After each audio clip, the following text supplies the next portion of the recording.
Hello students, welcome to another new session of geography under a topic of planning and sustainable development in India. Planning का मतलब क्या होता है ये तुमको मोटा मोटा आइडिया होगा, ठीक है।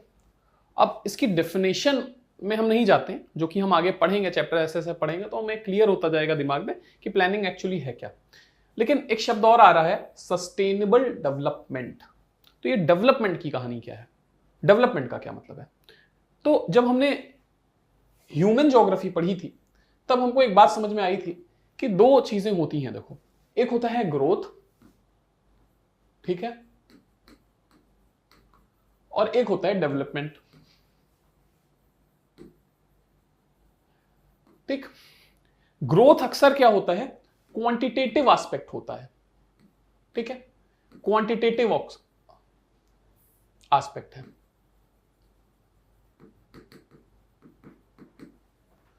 और डेवलपमेंट क्या है, ये एक क्वालिटेटिव एस्पेक्ट है।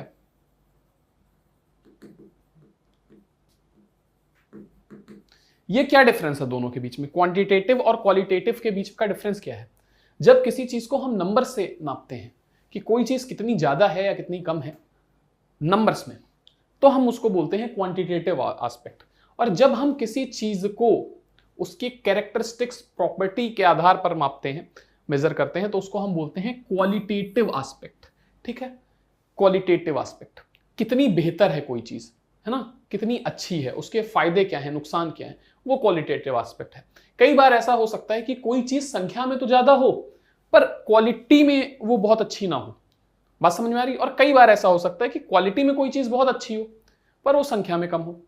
लेट्स से कि किसी कंट्री की पॉपुलेशन 125 करोड़ है, एग्जांपल है इंडिया, ठीक। पॉपुलेशन 125 करोड़ हो जाए किसी कंट्री की, और लेकिन ये लोग जो हैं ये एजुकेटेड ना हो, ठीक है, एजुकेटेड ना हो, या हो सकता है एजुकेटेड हो पर स्किल्ड ना हो, ठीक है, या हो सकता है एजुकेटेड और स्किल्ड दोनों हो, ठीक है। हो सकता है एजुकेटेड भी हो, स्किल्ड भी हो, बट हेल्दी ना हो सकता है तीनों हो, एजुकेटेड भी हूं, स्किल्ड भी हूं, हेल्दी भी हूं फिजिकली, पर मेंटली हेल्दी ना हो। बात समझ में आ रही है। तो इस केस में हम क्या बोल सकते हैं कि पॉपुलेशन में ग्रोथ तो हुई है, पॉपुलेशन ग्रो तो करी है, पर पॉपुलेशन डेवलप्ड नहीं है ना, लोग डेवलप्ड नहीं है। क्यों? क्योंकि वो एजुकेटेड नहीं है, स्किल्ड नहीं है। बात समझ में आ रही है। तो संख्या बढ़ जाना बस इस बात का पैमाना नहीं है कि डेवलपमेंट हो रहा है, ठीक। अब ग्रोथ और डेवलपमेंट में एक और डिफरेंस है, ग्रोथ पॉजिटिव भी हो सकती है और ग्रोथ नेगेटिव भी हो सकती है, ठीक है।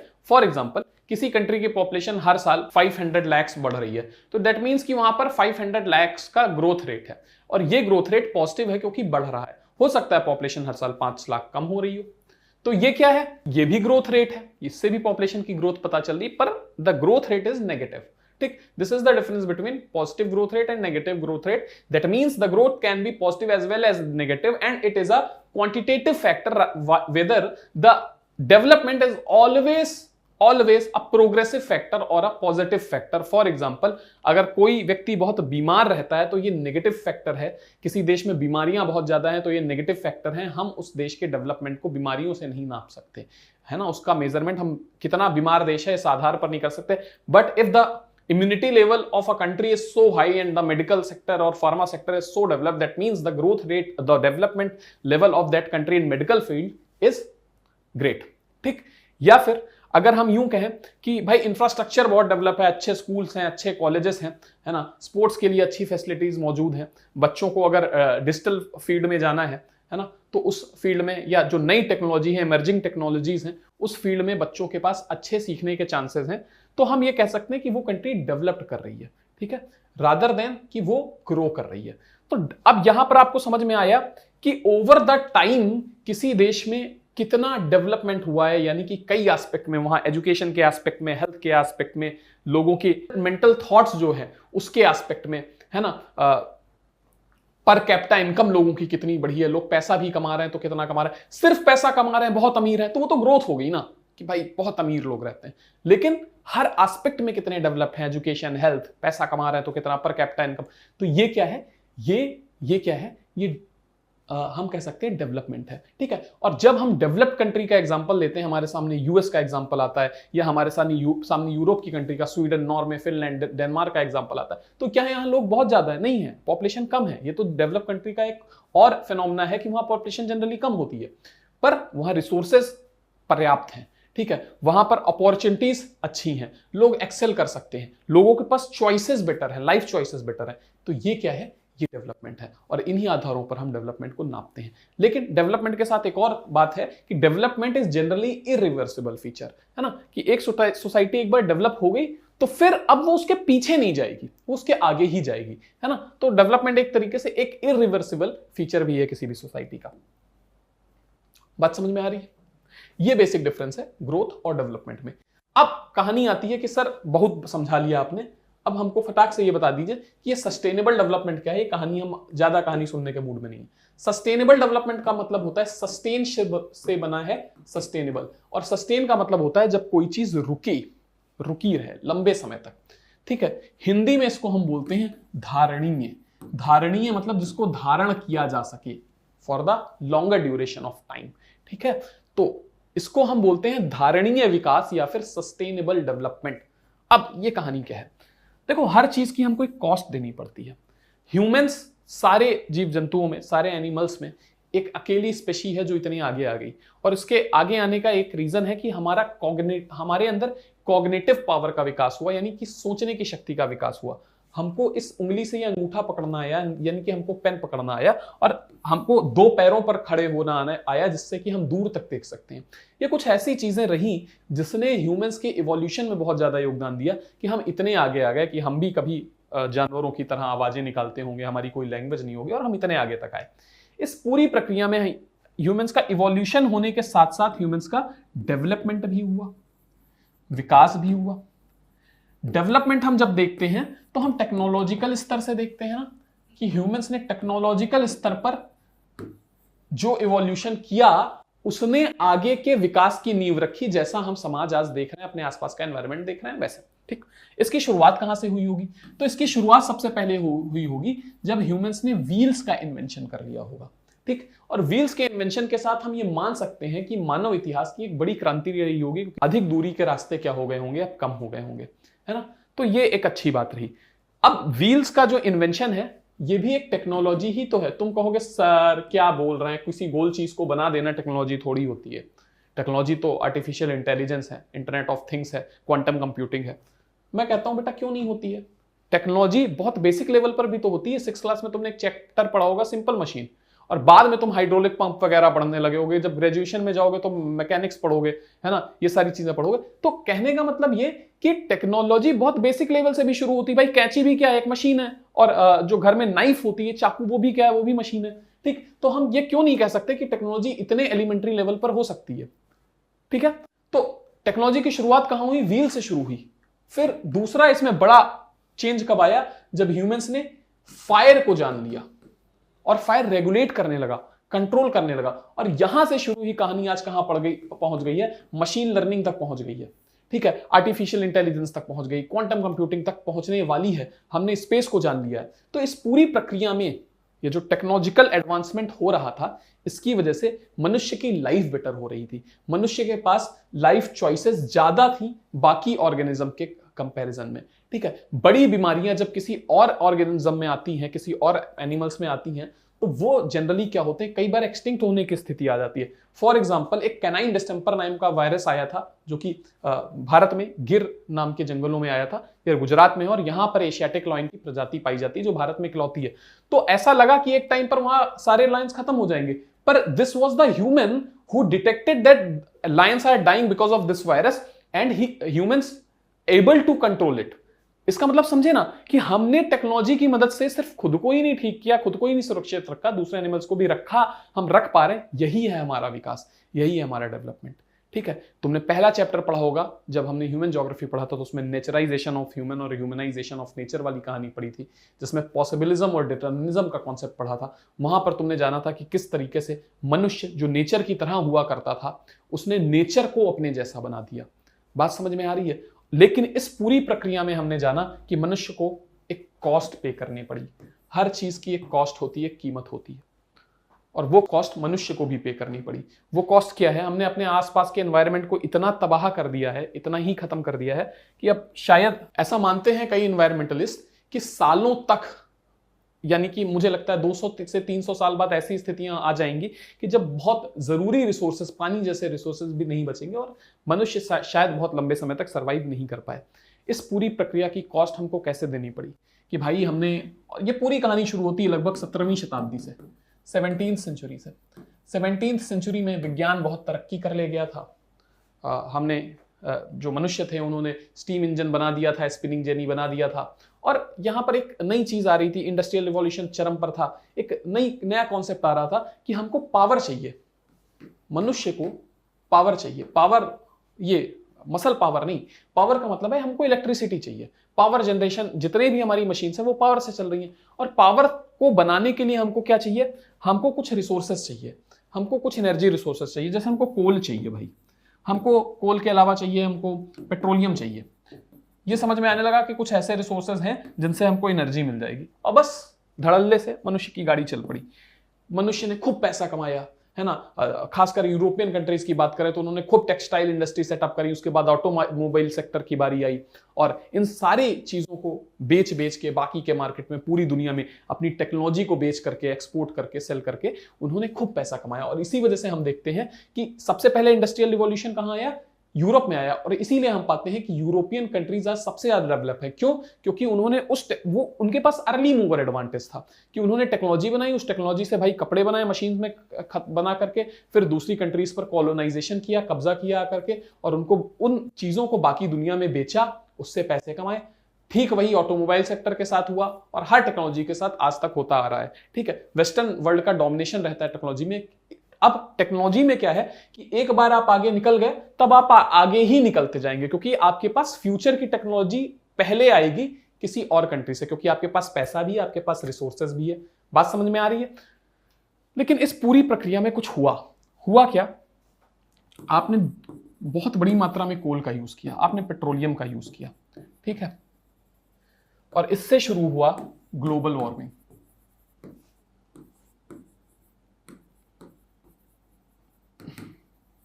ये कहानी आपको उस समय तो नहीं दिखी, ये धीरे धीरे आपको दिखनी शुरू हुई 1960s के दौर में। ये जो आपने इतना डेवलपमेंट कर लिया था ना, इससे होने वाले नुकसान आपको 1960s के दौर में देखने को मिले। आपको ये समझ में आने लगा कि ग्लोबल वार्मिंग एक ऐसा फैक्टर है जिससे अर्थ का एनवायरनमेंट गर्म नहीं हो रहा है, सिर्फ आइसबर्ग्स नहीं पिघल रहे हैं, ओशन का वाटर लेवल ऊपर नहीं आ रहा, जो लिटोरल कंट्रीज हैं, आइसलैंड कंट्रीज हैं, वो डूब नहीं जाएंगे। इससे कुछ और भी हो रहा है। इससे क्या हो रहा है? इससे क्लाइमेट चेंज हो रहा है। क्लाइमेट चेंज, बारिश के मौसम में बारिश नहीं होती, गर्मी के मौसम में गर्मी नहीं आती, ठंडियों के मौसम में ठंडी नहीं आती, कभी भी कुछ भी हो रहा है। बात समझ में आ रही है? ये क्या है? ये क्लाइमेट चेंज है। मौसम को हमने इतना डिसरप्ट कर दिया है, नेचर के साइकिल को, कि अब ये कैसे डिसरप्शन हुआ? आपने फिजिकल ज्योग्राफी में पढ़ा, आपने इंडियन ज्योग्राफी में पढ़ा, आपने साइंस में पढ़ा होगा। इससे क्या हो रहा है? इससे बाकी के जो एनिमल्स हैं उनकी लाइफ के, उनके सर्वाइवल पर इफेक्ट हो रहा है। जब उनके सर्वाइवल पर इफेक्ट हो रहा है तो फूड चेन में डिस्ट्रप्शन आ रहा है। जब फूड चेन में डिस्ट्रप्शन आ रहा है तो ह्यूमंस की लाइफ अल्टीमेटली इफेक्ट करेगी। हम कई बार ऐसे एनिमल्स, ऐसे पेड़ों को हार्म कर देते हैं जो हमारी ही लाइफ के लिए आवश्यक हैं। हमने क्या किया? हमने जंगल काट दिए और वहां पर कंक्रीट के जंगल बना दिए, हमने वहां शहर बसाए। तो क्या है, अब आज की तारीख में आपके पास पेड़ नहीं बचे। आप लगातार ऑक्सीजन लेवल को कम करते जा रहे हो, आप लगातार ग्रीन हाउस गैस को एमिट करते जा रहे हो। जो अर्थ के लंग्स कहे जाते हैं, यानी कि अमेज़न रेन फॉरेस्ट, उनको आप खत्म करने की कगार पर पहुंच गए हो। ब्राजील, जहां पर अमेज़न रेन फॉरेस्ट है, वो कहता है कि आप लोगों ने डेवलपमेंट किया, अब आप हमको मत रोको कि हम अमेज़न रेन फॉरेस्ट काटें और वहां पर डेवलपमेंटल एक्टिविटीज करें।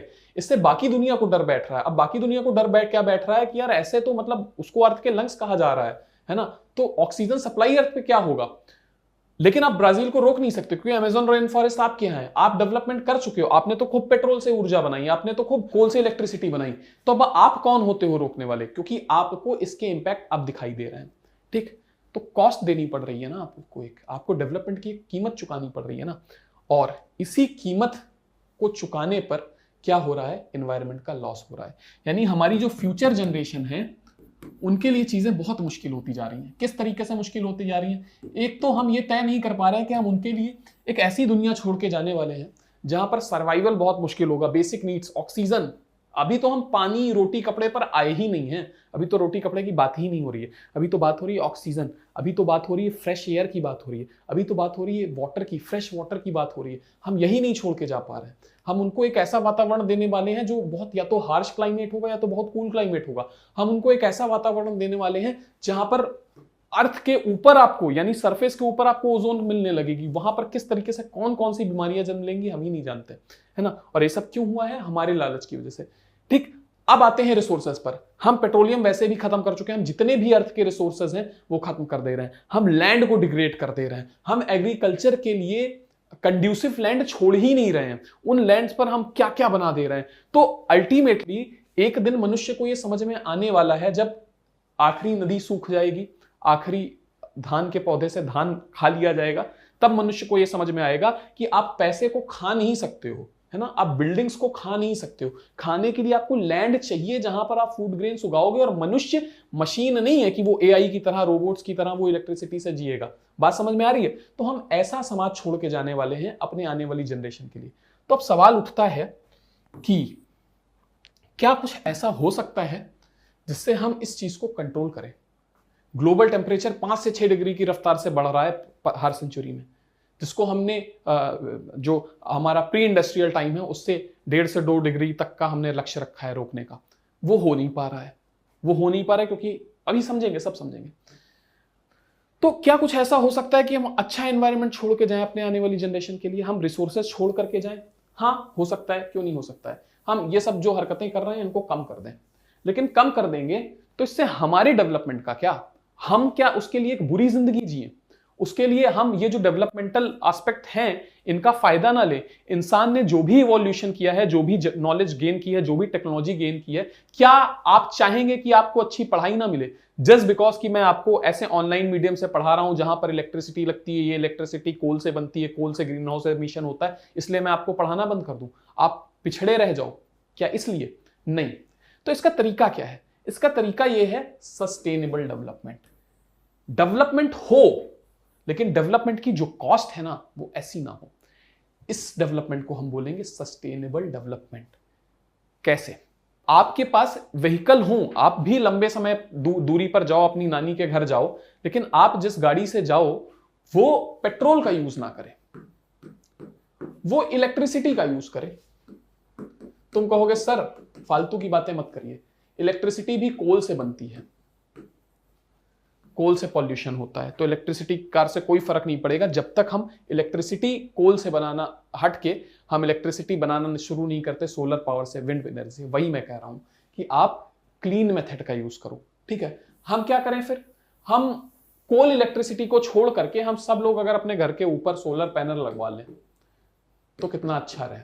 लेकिन एक समस्या है सर, ये बड़ी बड़ी बातें करना आसान है उन लोगों के लिए जो डेवलप कर चुके हैं, जो पैसा कमा चुके हैं, जिनके पास इतना पैसा है कि वो सोलर पैनल लगवा सकते हैं, पर जिनके पास नहीं है वो क्या करेंगे? बात समझ में आ रही है? तो अब हम आते हैं कि सस्टेनेबल डेवलपमेंट है क्या। हमको ये समझ में आया कि हम जिस रिसोर्सेस को यूज कर रहे हैं, अर्थ के मटेरियल को हम यूज कर रहे हैं, जो हम 6 महीने में खत्म कर देते हैं, एक साल में अर्थ जितना प्रोड्यूस करती है हम 6 महीने में खत्म कर देते हैं, 7 महीने में खत्म कर देते हैं। ठीक है, उसको हम इस तरीके से खर्च करें कि उसका एनवायरमेंट पर नेगेटिव इंपैक्ट ना पड़े। जब नेगेटिव इंपैक्ट नहीं पड़ेगा एनवायरनमेंट पर उन रिसोर्सेस का, उस डेवलपमेंट का, तो उससे क्या होगा? हमारे जो आने वाली जनरेशन रहेंगी उनके लिए एनवायरनमेंट कंड्यूसिव रहेगा, सेफ रहेगा।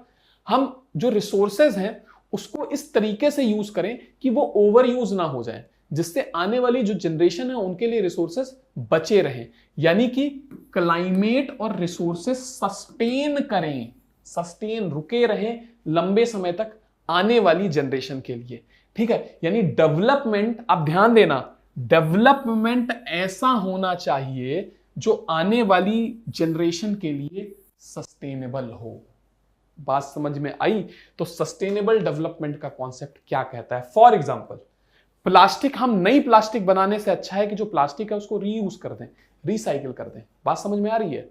तो इससे क्या होगा?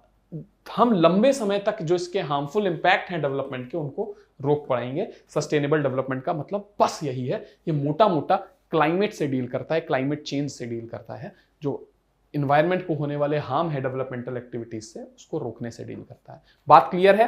तो अब सस्टेनेबल डेवलपमेंट का कॉन्सेप्ट हमारे दिमाग में क्लियर हो गया होगा। ठीक है, अब बात करते हैं हम प्लानिंग की।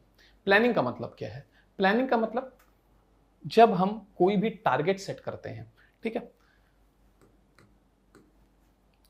लेट्स से कि आपको 95% मार्क्स गेन करने हैं, ये आपका क्या है? टारगेट है। अब आपके सारे एफर्ट्स इस डायरेक्शन में होने चाहिए। ठीक है, ये कैसे होंगे कि आपको पता है कि यार मेरी जो है हिस्ट्री वीक है, तो मैं क्या करूंगा, हिस्ट्री में मैं 70 मार्क्स से ज्यादा नहीं ला सकता, लेकिन मेरी ज्योग्राफी तो बहुत अच्छी है, तो ज्योग्राफी में अच्छे से पढ़ूंगा तो उसमें मेरे 100 मार्क्स आ जाएंगे। ठीक है, ठीक है, बाकी सब्जेक्ट में भी मैं 98 99 ले आऊंगा।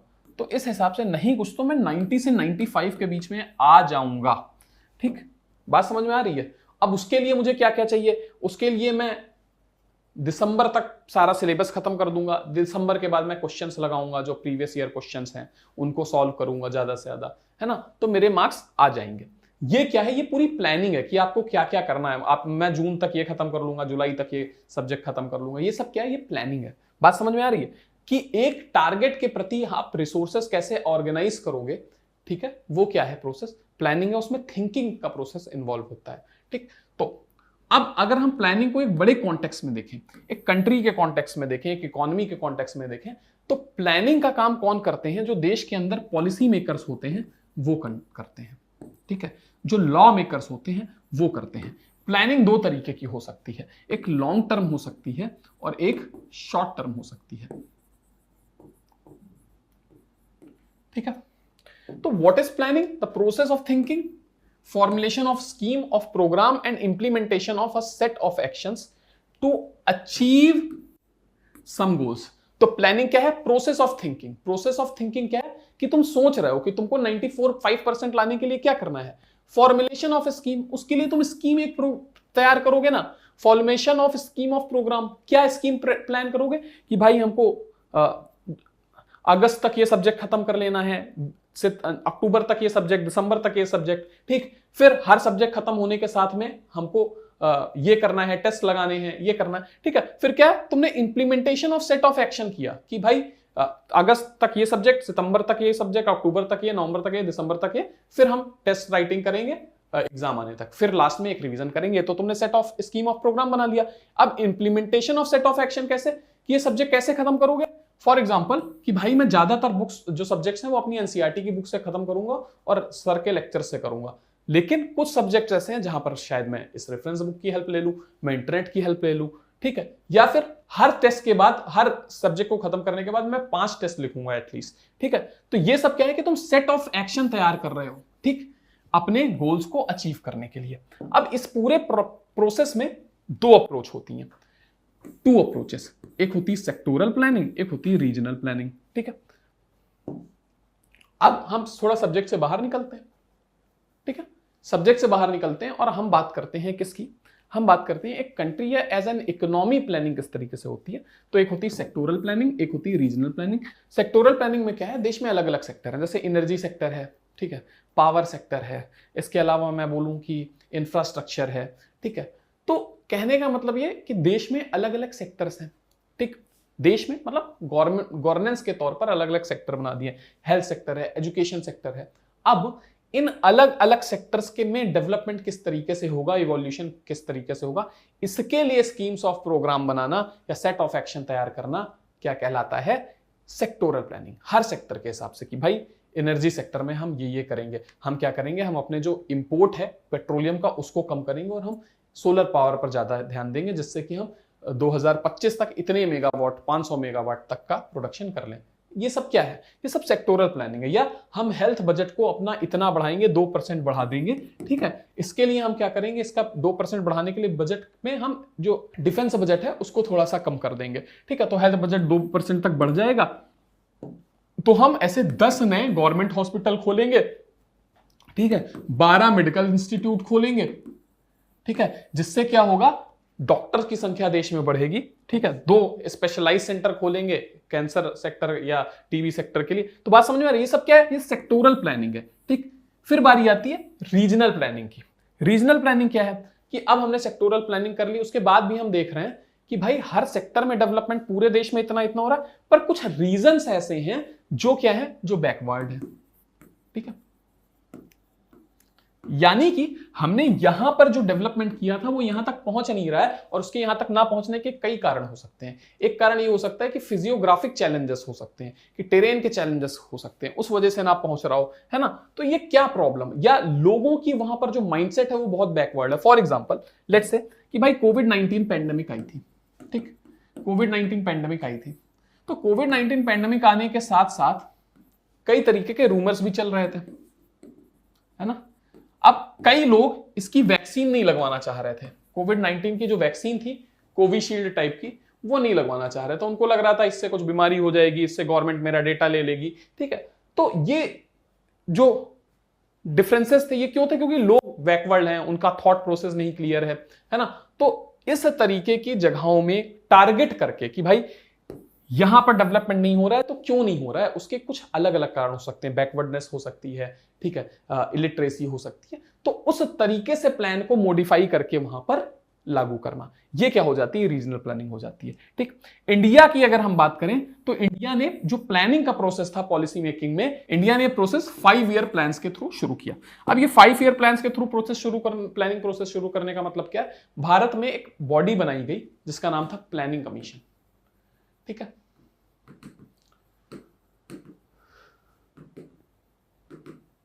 हिंदी में इसको बोलते थे योजना आयोग।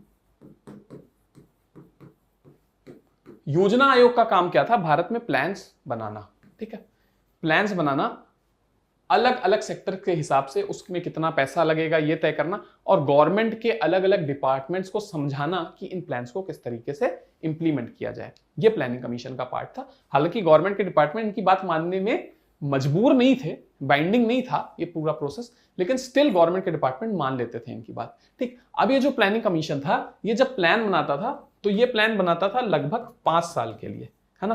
क्योंकि जब तुम एक कंट्री के लेवल पर प्लानिंग करते हो, एक बड़ी इकोनॉमी के लेवल पर प्लानिंग करते हो, तो उस प्लान के रिजल्ट, उस पॉलिसी के रिजल्ट तुम्हें कुछ सालों में दिखाई देंगे। तो एटलीस्ट तुम 5 साल का तो प्लान बनाओ ही ना।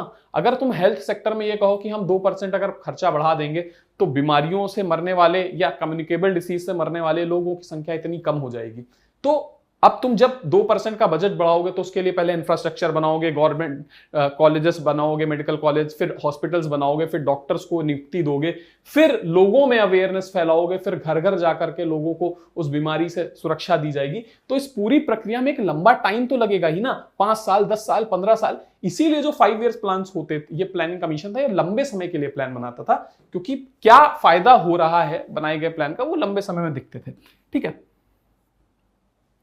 लेकिन 2015 में भारत के अंदर कुछ नया हुआ। 2014 में नरेंद्र मोदी की सरकार आई, नरेंद्र मोदी प्रधानमंत्री बने, और उन्होंने तय किया कि प्लानिंग कमीशन को हम रिप्लेस कर देंगे नीति आयोग से। ये क्यों, ये मैं पिछले लेक्चर में भी तुमको बता चुका हूं कि भाई कई जगह पर, अब ये प्लानिंग कमीशन 5 साल के लिए बनता था, लेकिन कई जगहों पर टाइम इससे भी ज्यादा लग रहा है और कई जगहों पर टाइम कम लग रहा है शॉर्ट ड्यूरेशन के लिए। फॉर एग्जांपल जो टेक्नोलॉजिकल सेक्टर है ना, टेक्नोलॉजिकल सेक्टर है, वहां पर इतना लंबा टाइम नहीं लगता क्योंकि टेक्नोलॉजी जल्दी जल्दी चेंज होती है। अभी देखो कितने समय पहले फोन कितने लोगों के पास था, अब कितने लोगों के पास है, 3-4 साल पहले ही, है ना। अब एआई जैसी चीजें सामने आ गई हैं, लेकिन आज से 4-5 साल पहले वीडियो कॉल करना ही कितना महंगा था 2016-17 में। बात समझ में आ रही है। तो कहने का मतलब है टेक्नोलॉजी बहुत जल्दी बदलती है, तो हो सकता है उसमें 5 साल से कम समय के प्लानिंग की जरूरत हो, है ना। हो सकता है 1 साल 2 साल में अपडेशन लेना हो। तो इसलिए नीति आयोग को बनाया गया कि थोड़ा और एक्सपर्ट तरीके से हम, और थोड़ा मॉडरेट वे में, रेगुलेटेड वे में हम समझ पाए कि प्लान्स की किस तरीके से जरूरत है, ठीक है। नीति का मतलब होता है national institution for transforming India, ठीक। तो नीति आयोग बनाया गया, ठीक, और ये अब भारत में प्लानिंग के प्रोसेस को चलाता है। तो मुझे लगता है आज की क्लास के लिए इतनी चीजें पर्याप्त हैं, बाकी की चीजें हम नेक्स्ट क्लास में देखेंगे। Thank you.